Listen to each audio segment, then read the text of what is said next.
So, naglalakad ako sa ano, dito sa ano, papunta ng mall.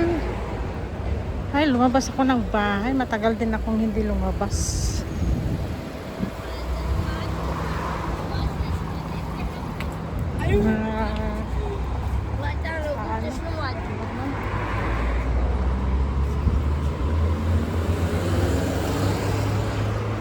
Sobrang init na. May maaga ko.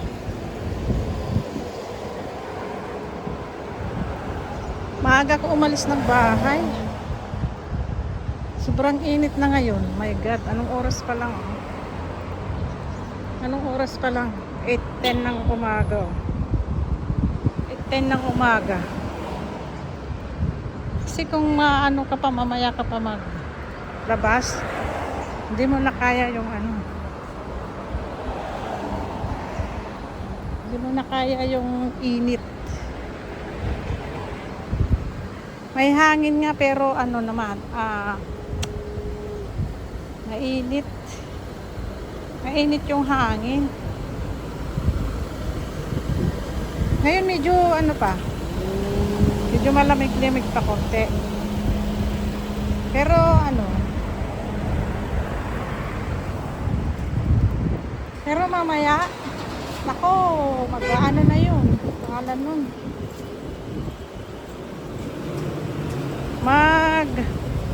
Sasakit na yung mata mo, ilong, sa init. Grabe.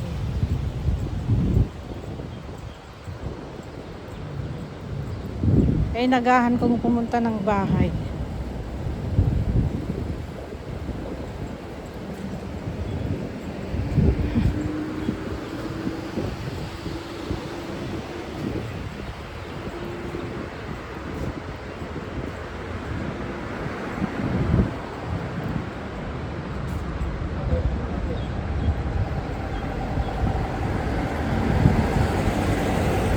Maano kasi yun, yung pangalan nito, yung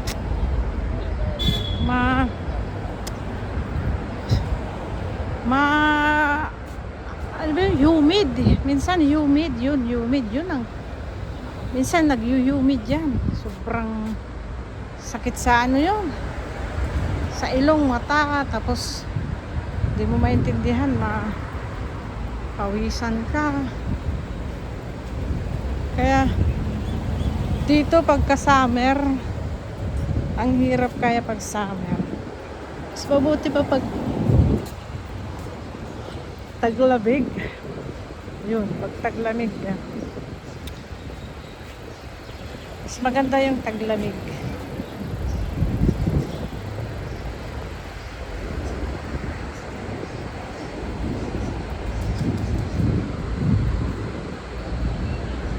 Mamaya-maya yan, mga 9:39 ako.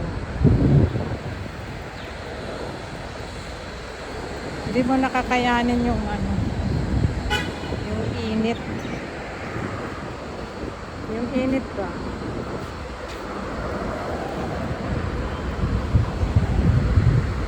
Kumusta naman kayo mga kapatid, kaibigan, kapamilya? Ito, kahit gaano kahirap ang buhay, kailangan nating mabuhay. Hanggat nabubuhay, may pag-asa. Sana, ano, pangalan nun?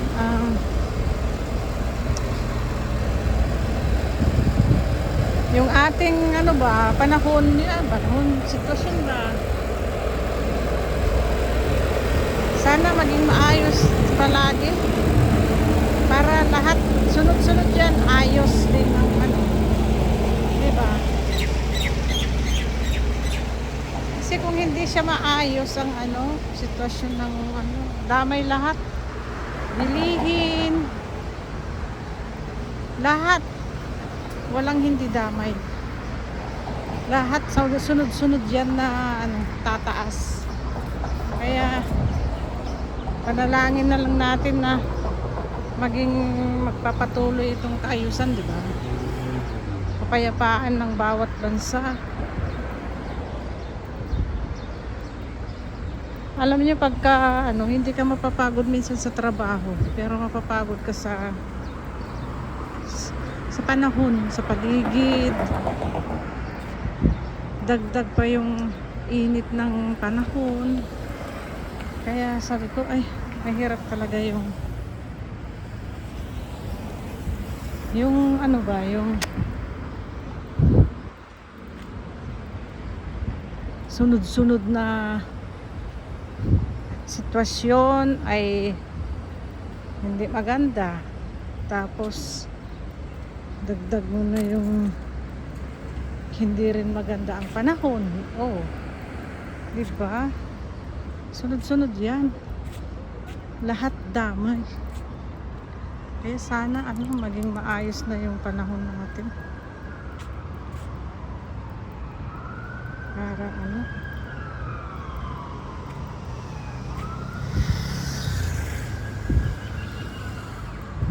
dito nga ako madadaan, magsusurkat.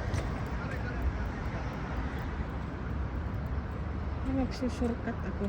Sana ano nito, kasi pag konting ulan lang na puno ng tubig.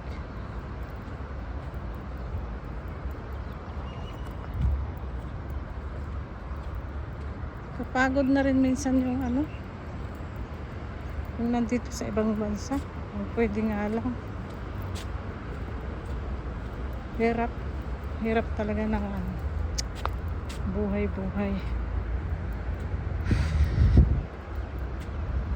Wala nang hindi mahirap ngayon.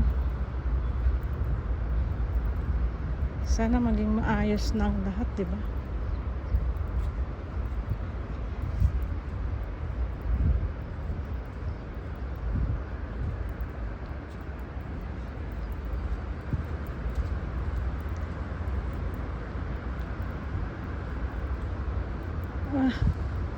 Oh my God.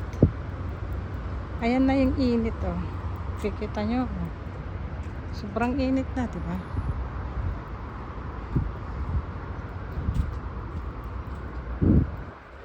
Kaya inagahan ko na talagang umalis sa bahay. Alam nyo ba na nakakapanghina sa katawan yung ano, init. Yung ano, init ng panahon.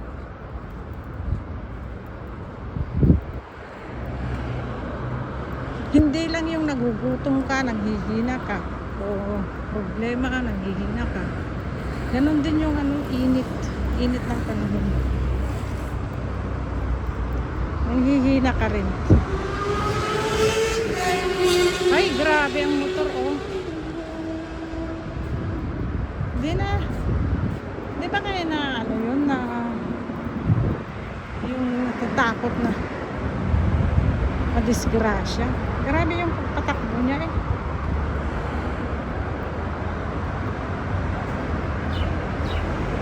Inagahan ko na talagang umalis ng bahay.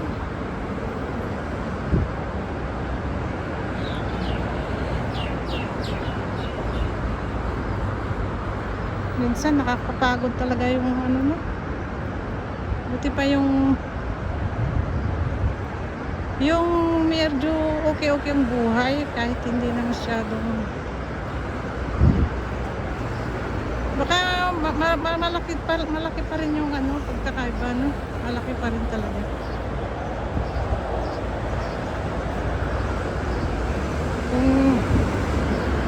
Okay din yung katamtaman lang, basta masaya, diba?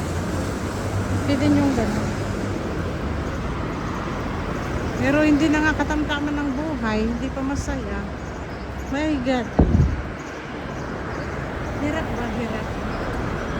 May ganun. May stress ka talaga. Hirap ng buhay. Sana nga ayos na lahat.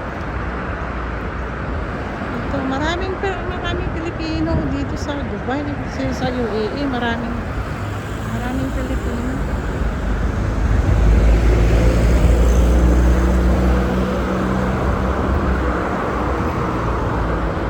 Bababa ako sa hagdan.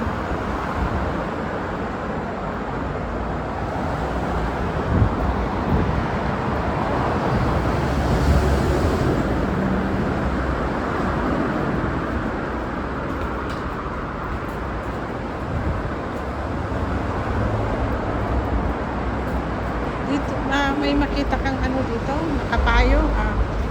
Ayan, nakapayong. Sure yan, Pilipina. Kasi bibihira dito yung nagpapayong ng ibang lahi. Bibihira ba? Bibihira. Eh, pag may nakapayong, ay, sabihin mo na lang, Pilipina yan. Kahit nung nandun ako sa Kuwait, malinis na, may mga ano, mga basura na no, nang linis kaya ng subway dito.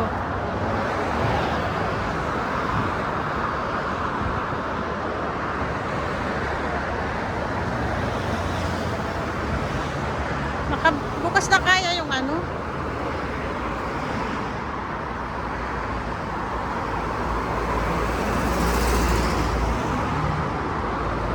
Nakabili ako ng ano, ng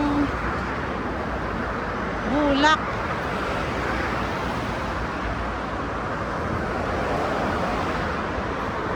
Baka hindi pa yun bukas. Mamaya na lang.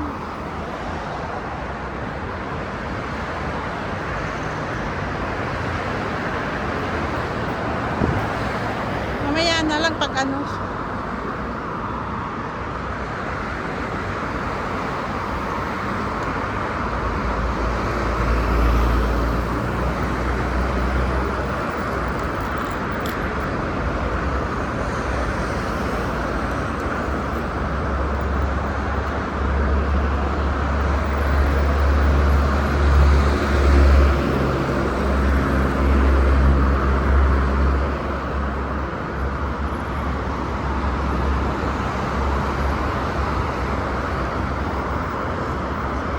Dito, okay naman dito basta maganda ang trabaho mo.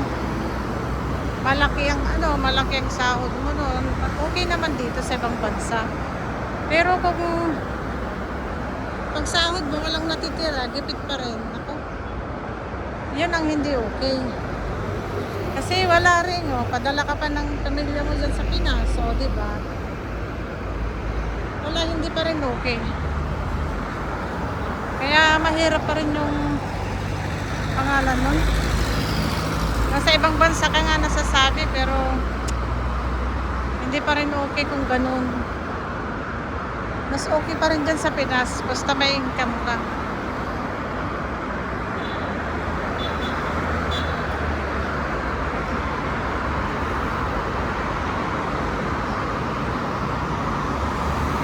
Nagkaano naman to. Ito, naglalakad ako punta ng ano, ng mall. Kasi yung pangalan nito, yung wala na akong bulak, wala na akong ano ba yung wala pa. Kailangan kong bumili. Wala pala akong iskinol. Yun. Wala akong bulak, wala akong iskinol.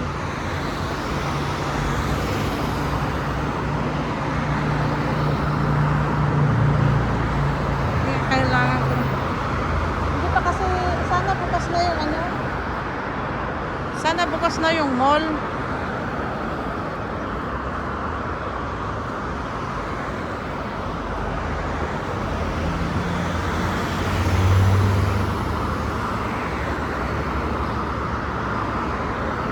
Dito kasi yung kapag ano ba, yung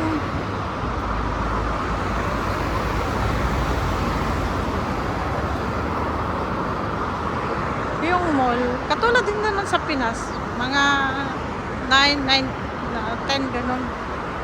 Pero kadalasan alas 9, alas 10 na bukas. Pero naka-open na siya. Pwede ka nang pumasok. May ibang mall na ganun. Kasi hanggat hindi pa na yung oras, hindi ka makakapasok, di ba?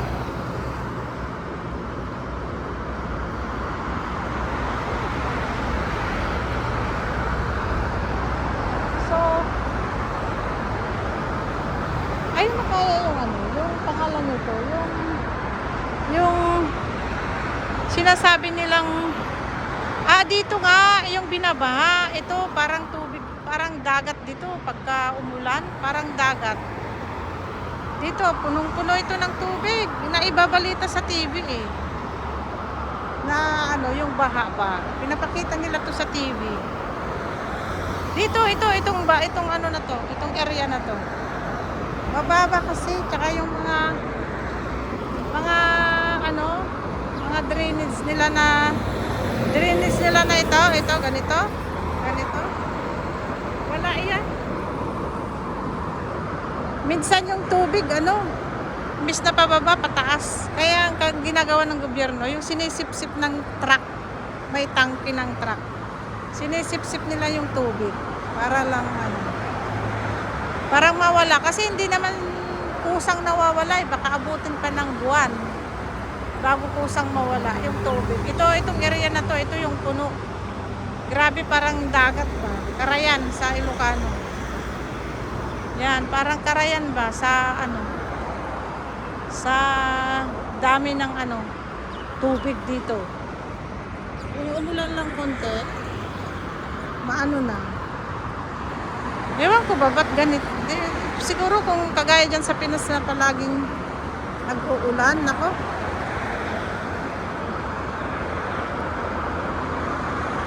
Wala na, lubog na.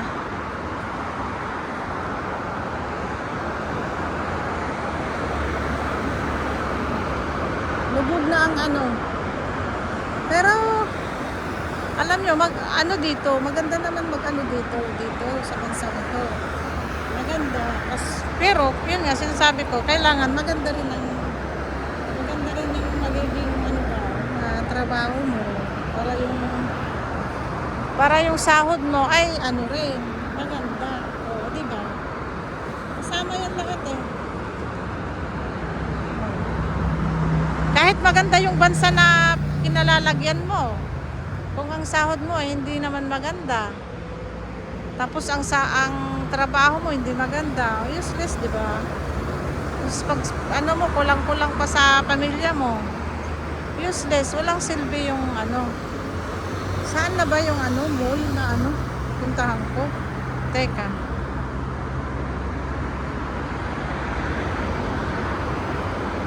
Yun. Oh.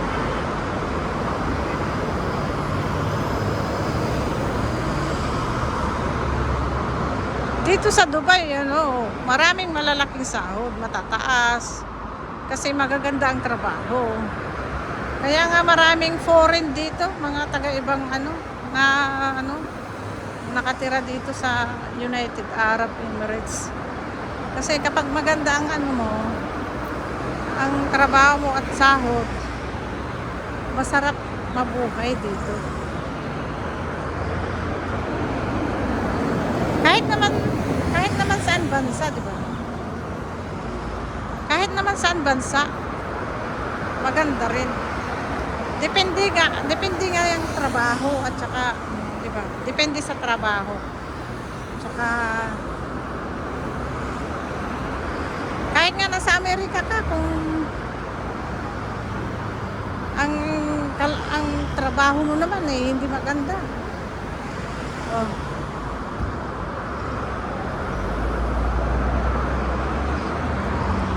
Walang natitira sa sahod mo. Anong silbi? Wala. Kahit nasa bansa kang yung bansa na hindi sikat, pero maayos ang trabaho mo, di ba? Malaking sahod. Oo, di mas gusto ko nilang yung ganun. Ganun lang yun. Kaya yung mga nagbabalak na mag-OFW, okay naman maging OFW. Yun nga lang.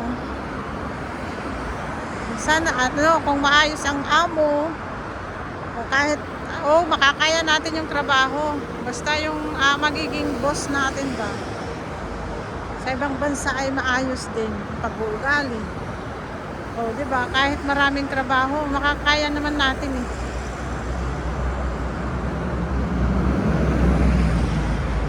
Kasi trabaho nga pinuntahan natin dito sa ibang bansa, di ba?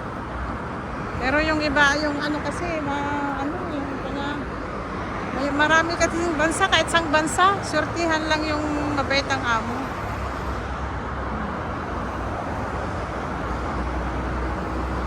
Kaya swertihan talaga, depende. Depende na lang yan kasi talaga sa ano, sa matapkuan mong amo. Ay nako, sana bukas na yung mall na pupuntahan ko.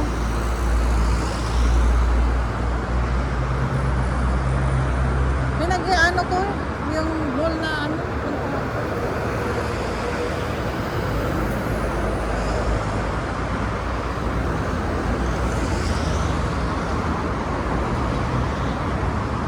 Salamat sa mga nanood at sa patuloy nanonood. Magbakas lang kayo at pupuntahan ko kayo. Sa mga channel nyo, kung kahit sa live ko, magbakas lang din kayo. Asahan nyo yung aking suporta. Salamat sa inyo ha. Hanggang dito na lang ang aking ano. Thank you. Thank you.